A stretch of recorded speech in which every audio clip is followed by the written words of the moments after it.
देश के 35 लाख केंद्रीय कर्मचारी और 67 लाख से ज्यादा पेंशन धारकों को 8वें वेतन आयोग से मिलने वाले लाभ का इंतजार है।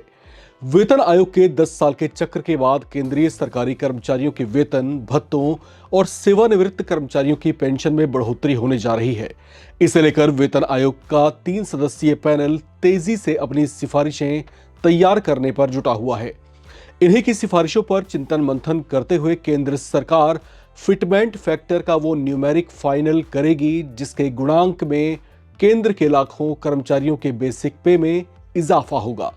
लेकिन एक सवाल जो लगातार गूंज रहा है वो जुड़ा है केंद्र सरकार के नए कर्मचारियों को लेकर, जिनकी भर्तियां 7वें वेतन आयोग के बाद और 8वें वेतन आयोग के लागू होने से पहले हुई हैं।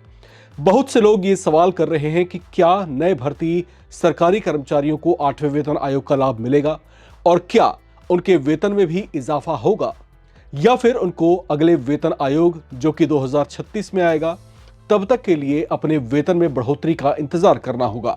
आपके सभी सवालों का जवाब यहां मिलेगा और हम आपकी सारी दुविधाओं को दूर करेंगे। नमस्कार, मैं हूं राम विश्वकर्मा, आप देख रहे हैं नवभारत टाइम्स।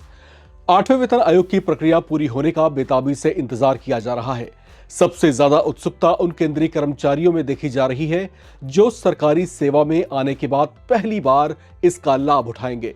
लेकिन सवाल यह है कि क्या उन्हें 8वें वेतन आयोग के तहत लाभ मिलेगा, क्योंकि उनकी भर्ती तो वेतन आयोग के 10 वर्ष के चक्र के बीच हुई है।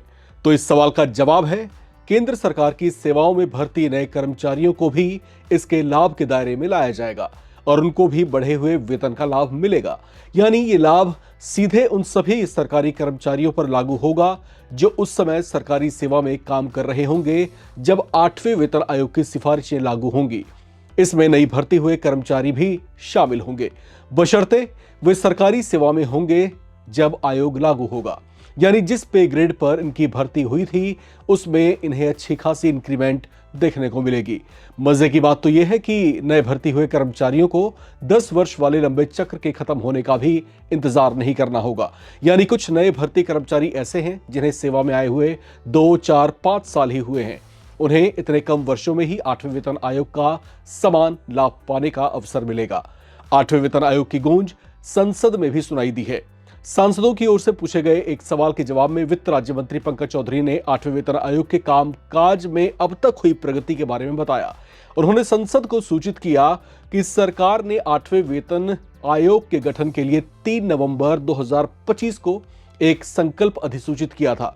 इस आयोग का काम गठन के 18 महीनों के भीतर केंद्रीय सरकारी कर्मचारियों के वेतन, भत्ते, पेंशन आदि से जुड़े विभिन्न मुद्दों पर अपनी सिफारिश देना है। मंत्री पंकज चौधरी ने बताया कि वेतन आयोग कई मुख्य क्षेत्रों की समीक्षा कर रहा है, जिसमें पे स्केल, भत्ते और पेंशन व्यवस्था में प्रस्तावित बदलाव शामिल हैं।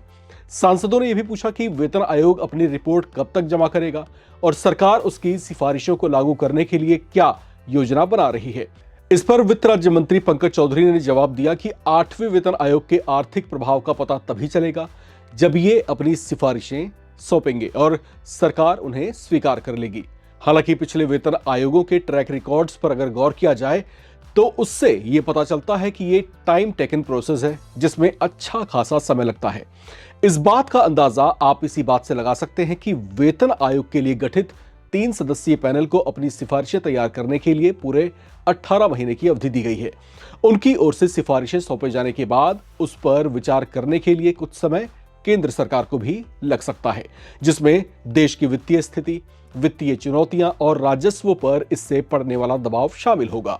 उन तमाम पहलुओं पर गहनता से विचार करने के बाद ही केंद्रीय कर्मचारियों के वेतन और पेंशन में बढ़ोतरी के लिए फिटमेंट फैक्टर के न्यूमेरिक को फाइनल किया जाएगा।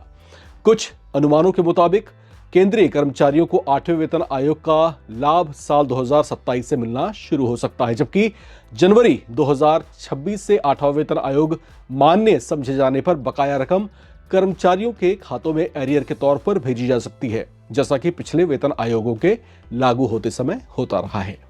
फिलहाल इस रिपोर्ट में इतना ही। बाकी अपडेट्स के लिए आप बने रहें, देखते रहें नवभारत टाइम्स।